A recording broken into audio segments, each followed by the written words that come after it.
Assalamualaikum warahmatullahi wabarakatuh. Hello everyone, I would like to introduce myself. My name is Ardelia Rana Putri. You can call me Delia. I am from PBI 2021C. We will examine about language and linguistics. Now, akan saya jelaskan perbedaan apa itu language dan apa itu linguistik. Simak ya. Okay everyone, language atau bahasa hanya dimiliki oleh manusia atau human being. Bagaimana dengan binatang? Nah, animal tidak memiliki bahasa, namun memiliki alat komunikasi. Oke, kalau begitu apa sih definisi dari bahasa itu sendiri? Language atau bahasa is a system of arbitrary vocal symbols used for human communication. Nah, coba lihat panah yang biru ini, berarti yang menggunakan bahasa sebagai alat komunikasi adalah manusia. Nah, definisi ini diambil dari pendapat Wardell. Baik, sekarang kita masuk the nature of language. Hal ini dikutip dari beberapa pendapat ahli ya. Yang pertama, language is a specific human characteristics that makes them different from other creatures, say animal and plants. Artinya di sini adalah bahasa merupakan karakteristik dari manusia dan hal yang spesifik dari manusia yang membuat manusia itu berbeda dari binatang dan tumbuhan. Yang kedua adalah language is a main tool of communication. Bahasa merupakan alat komunikasi yang utama. Yang ketiga adalah language is a method of human communication, either spoken and written. Bahasa merupakan metode komunikasi manusia baik secara lisan maupun tertulis. Kemudian yang keempat adalah language is a system of conventional spoken, manual or written symbols by means of which human beings as members of a social group and participants in its culture express themselves. Artinya bahasa merupakan simbol konvensional baik secara lisan, manual atau tertulis, di mana manusia sebagai kelompok sosial dalam mengekspresikan diri. Nah, yang terakhir adalah language is a system of arbitrary vocal symbols used for human communication. The term arbitrary does not mean that everything about language is unpredictable, for language learns vary in every possible way. Di sini artinya adalah bahasa merupakan sistem vokal yang arbitrary yang digunakan untuk alat komunikasi manusia. Istilah arbitrary di sini sama dengan mana suka, yang tidak berarti segala sesuatu tentang bahasa dapat diprediksi karena bahasa itu sifatnya bervariasi dalam segala hal, atau mana suka tadi. Ketika satu orang bersepakat dengan hal tersebut untuk menamai suatu objek, maka terbentuklah suatu bahasa. Jadi bahasa itu tumbuh, berkembang, dan kadang mati jika tidak ada penuturnya, bisa-bisa hilang. Kemudian kita akan membahas language is arbitrary tadi. Bagaimana bisa ada bahasa? Bagaimana bisa ada nama hewan, ada nama tumbuhan, ada nama benda? Di sini saya ada sign. Sign di sini adalah dilihat oleh kita sebagai manusia. Ya, kita melihat benda tersebut atau sign tersebut adalah binatang yang mempunyai belalai, terus ada gadingnya, kemudian telinganya yang besar, kemudian kita lihat dan menjadi konsep di otak kita. Nah, konsep itu kemudian kita ujarkan atau kita ucapkan. Ini bolong-bolong keluar dari mulut kita setelah kita proses di otak kita menjadi konsep. Kemudian di sini menjadi objek. Objek di sini kita sebut dengan 11 atau gajah. Nah, seperti itu. Kalau dilihat dari segi simbol, terus kita kembali lagi ke atas dengan persepsi sign.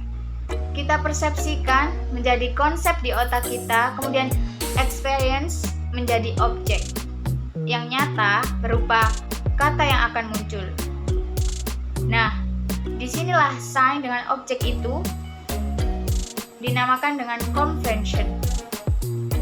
Jadi ada kesepakatan, ada sign, kemudian disepakati objek tersebut diberi nama. Nah, yang ini disepakati objeknya menjadi gajah atau elephant. The characteristic of language. Saya akan menyebutkan 6 karakteristik of language.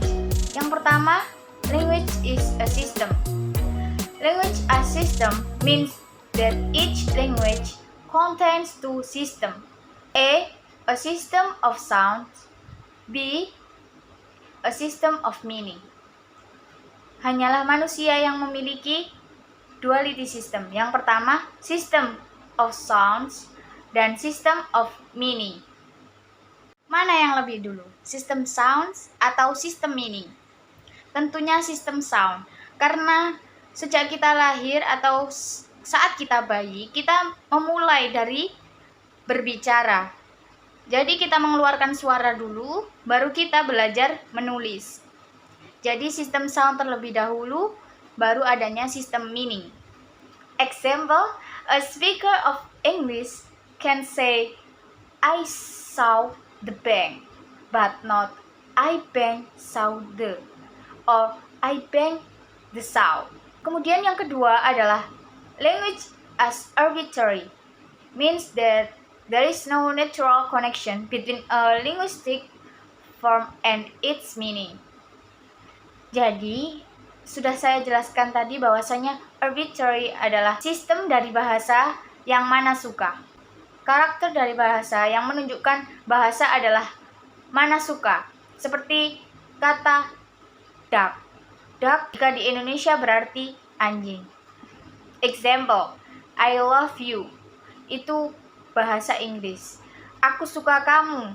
Itu dari bahasa Indonesia. Kemudian ich liebe dich itu bahasa Jerman. Untuk bahasa Arab, uhibbuka. Seperti itulah bahasa menurut arbitrary.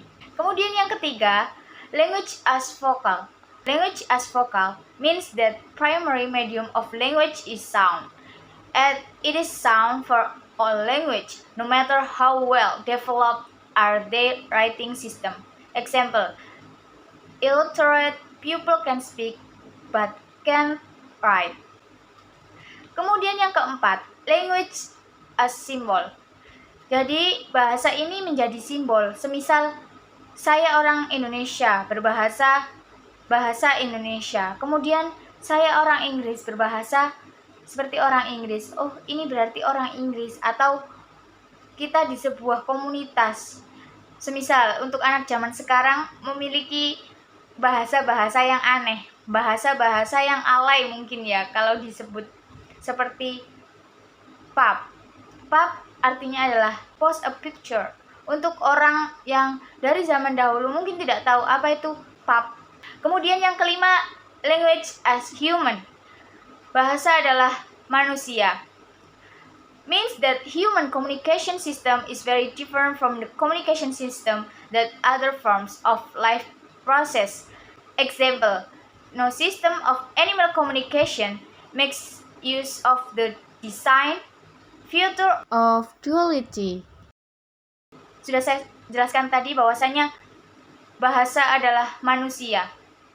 Hewan tidak memiliki bahasa, akan tapi memiliki alat komunikasi. Maka dari itu manusia disebut dengan duality system. Kemudian yang keenam, language as communication. Language is the cement of the society, allowing people to live, work, and play together, to tell the truth, but also to tell a lie, lies.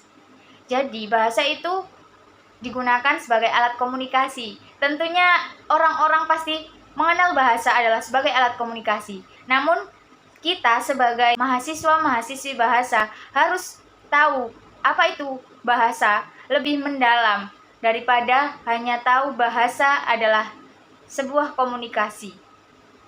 Seperti yang sudah saya jelaskan tadi ya teman-teman. Okay, thank you for attention. I think enough. Assalamualaikum warahmatullahi wabarakatuh.